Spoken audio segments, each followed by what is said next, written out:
Meet Carl Sandburg.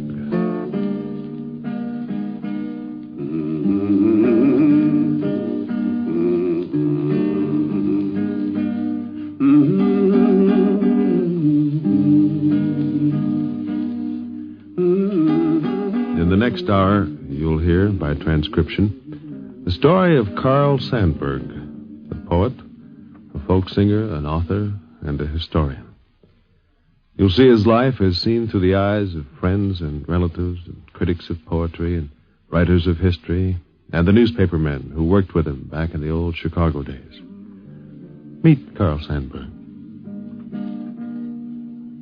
Way down up on the Wabash, such land was never known. If Adam had passed over it, the soil he'd surely own. He'd think it was the garden he played in when a boy, and straight pronounce it Eden, in the state of Illinois.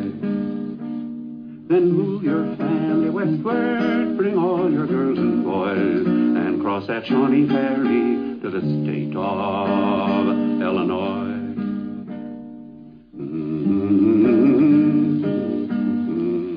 I'm Dave Garraway, and like many another person in this radio business, I go home after a day's work and sit down and relax, and often with a book of poems in my hand. My taste in poetry is personal, of course. Almost everybody's is, I guess. And mine is one with a very few standards, necessary standards at least.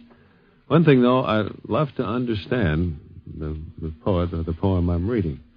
I want to read from one line to the next without having to go drag down the French dictionary or pull out Bullfinch's mythology. And another feeling I have for the kind of poetry I like is, well, virility is a good word, I guess.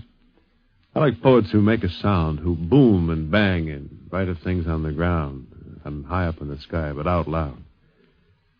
And Carl Sandburg embodies both of these qualities for me, and he has indeed a third. He talks of the American scene and in the American idiom, and I like that. In fact, I think he could talk no other way. He's lived and worked all of his life in our cities and farms and the villages and the plains of America. He's become very much the genuine national voice in the realm of poetry. And if you were out on a search, it might be hard to find more than just a handful of people who've not been exposed to Carl Sandburg's personality, to his manners, and especially to that great booming voice of his. The last time I saw Carl Sandburg, Harvey Bright, writer and critic, was just a few weeks ago at the National Book Award. Sample complete. Ready to continue?